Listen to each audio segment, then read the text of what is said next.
So most people, when they get into photography, they'll go through gear, deciding what they want. And a lot of the time through that process, people will start to realize that they have made some mistakes and they don't really need a lot of equipment that they've purchased. I know that's happened to me and it happens to tons of people all the time. So when I got into photography, I started with 35 millimeter, couldn't afford, or I didn't really have, I was young at the time, so I didn't have a license. So getting my pictures developed was a problem because I didn't have darkroom equipment. So I ended up going to digital. Saved up a lot of money, spent all of that money on my first digital setup, and then I ended up back into film a little while later. And when I got back into film, I got back into or I got into medium format photography. First and foremost, and I thought it was really cool.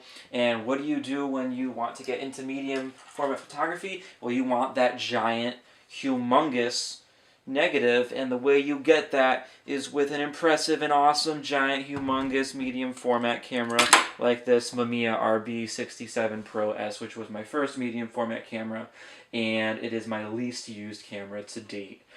This camera is incredible for, cost in terms of value, how much it costs with what you get. It's fantastic. It's a professional level studio camera. Takes excellent image quality. It's got every sort of function you could probably want on a mechanical SLR. But at the end of the day, it's a gigantic, super heavy camera. And it's, I put this strap on it, which is kind of like a sick joke I play on myself. Like, I'm really going to carry this camera around. I think I walked around with it outside probably twice. And after purchasing this camera, it was ticking all of the boxes, but I thought to myself, wow, it really doesn't fit my style. It's really not fitting what I like to do. So I sort of unofficially retired the Mamiya, and then enters our subject of today. The diminutive folding 120, looks like it came out of the 1840s style old camera.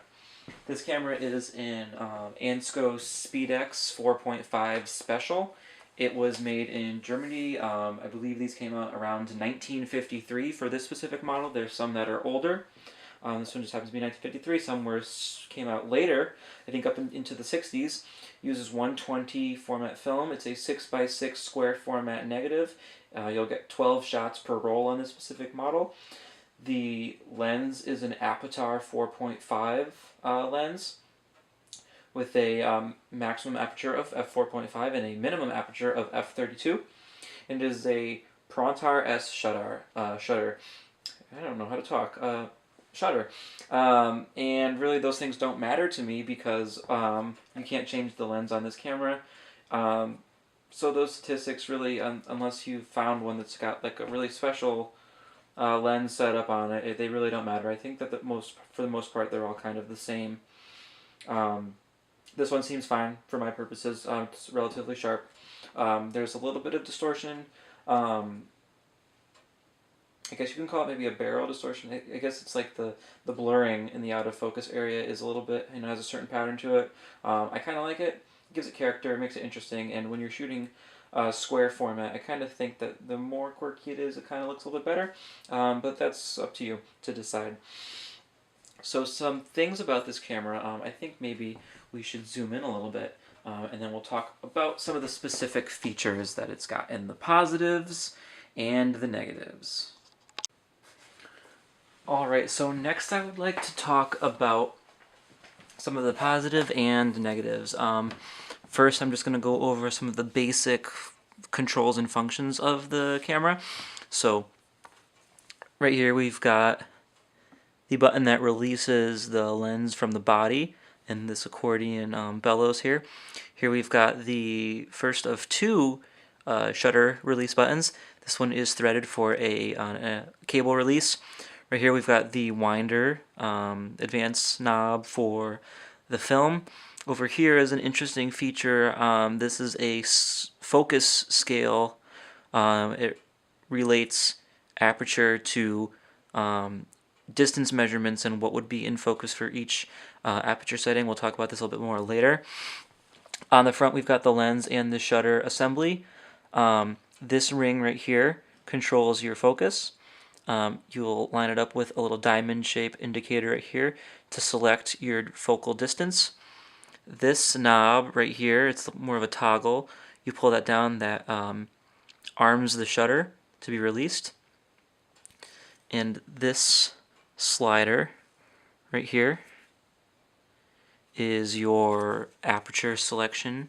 And then the second shutter release is actually right here, and it's only threaded for a cable release. I believe there's also a self-timer. I believe that's what it is down here.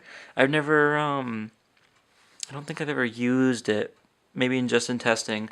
I don't really use self-timers all that much, so I can't tell you. It's also got some flash connection points, I think right here. Again, I don't use flash on any of my old cameras, so I can't speak too much to that. If we turn the camera around, we'll back it up a little bit. You'll see that the back is hinged, just like a 35mm camera. We've got the release tab right here. Pull that down and the back pops open, and you can load it just like any conventional 35mm camera. Right here, we've got an amber window to check your advancement of your film. 120 film has the numbers printed on the back of the paper, and you can see that in there. So it adds another step, because when you're advancing this, you have to have the window open, and you have to slowly watch for the number to show up. It's possible to go past it. It's also possible to forget to wind the film on, which could be a problem. But this is one of those cameras where you really have to be paying attention to what you're doing, so it's probably not going to happen, because you're probably going to be very cognizant of what it is you're doing. So next up is the viewfinder, which is one of the main negative points of this camera. The viewfinder is really, really bad. It's really awful. It's really small, and on these old cameras it's really hazy and dusty, and it's dark and dim, and doesn't really give you any good information. There's no indication in it of any of the settings or anything like that. It's not a viewfinder like we would typically think of a viewfinder today. It's really just a way to point the camera and make sure that something is relatively in frame. There's parallax issues that you'd have to deal with as well. So the viewfinder is awful. There is a cold shoe mount on the top for mounting. This is our next detail here. The second biggest downfall of this camera is how it focuses. There's no rangefinder. Like you would find on a rangefinder camera, there's no tab to line up. There's no indication of when something is in focus at all. In fact, this camera has no provision of measuring focus to begin with, which is something that we are probably not used to, especially on modern cameras today. The way you would focus this camera is you could estimate, you could use an external rangefinder, or you could walk towards something and I guess measure it out. But you would set this basically to set your focus and hope that whatever it was in focus. If we turn to the focus scale right here, it indicates, see if you can get a better picture of it, it indicates what range, which distance range will be in focus at a given aperture, which is helpful. It's definitely nice to see on a camera to begin with. A lot of cameras these days don't even have anything like that. A lot of lenses might have something similar printed on the barrel of the lens, which is useful, especially if you're going to pre-focus for action or sports or anything like that. So you can use this and estimate, and you'll know that something that is within that focal range might be in focus for that aperture, although if it's close to the edges, there's always the issue that it could be out of focus, which would be bad. But you can work around that. You can also install an external rangefinder on this shoe right here. The problem with that is, just like any old rangefinder camera, the patch will become dim as the silver in the mirror flakes off and gets dirty, and that produces a really dim double image. The way rangefinders work is you line up to an amber image with the image in the frame, and that tells you when it's connected to the lens, and it tells you when it's in focus. So that can be really dim on these old cameras, which is a problem. There's tricks you can do to make them work a little bit better, but they're still ultimately kind of fiddly. I have an old German rangefinder that I've used on this camera. Um, Most of the time I've used that, but I'm thinking in the future as I continue to use this camera that I might forego it completely because it's another step. You got to assemble it and add it on top when you take the camera out. And I really think that what this camera excels at is convenience of travel among above everything else. I think that being able to carry it around is really where it shines. So I'm going to try skipping that out and just kind of scale focusing as best as I can. The other main issue with this camera, and I'm going to hope that my video camera will pick it up. Let's see if I can focus here.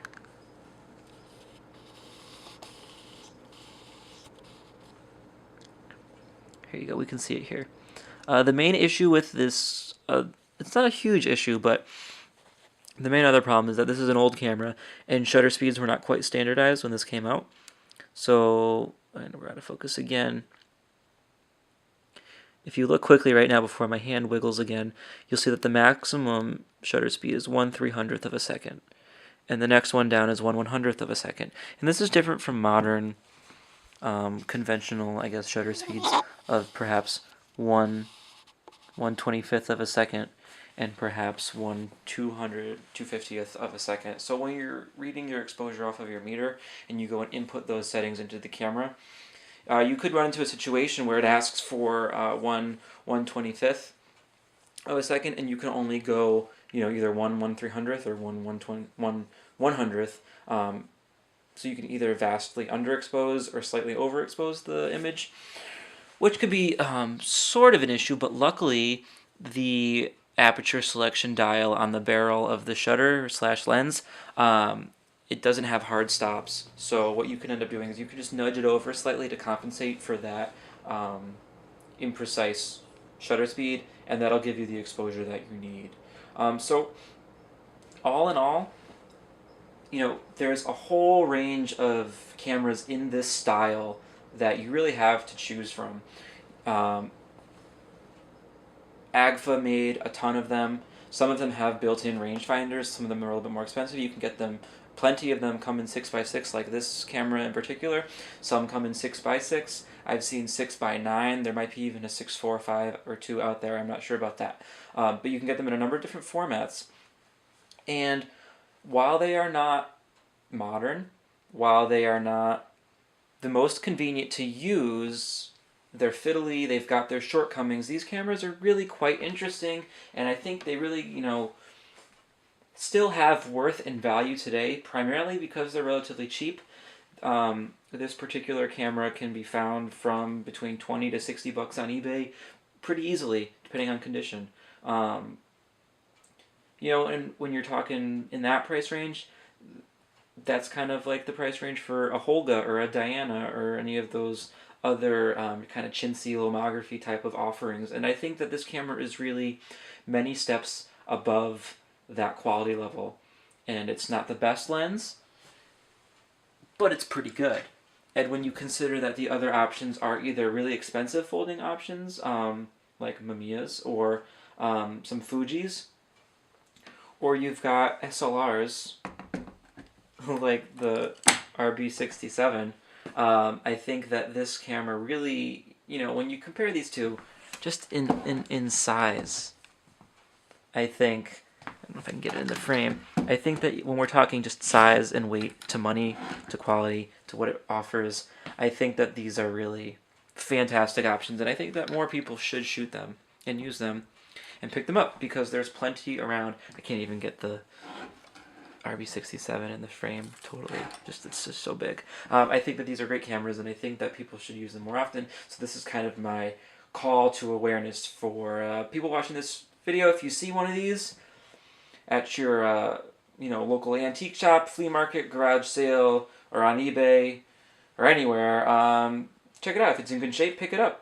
And I think you'll be pleasantly surprised with what it has to offer. If you like this video, subscribe. There will be many more to come.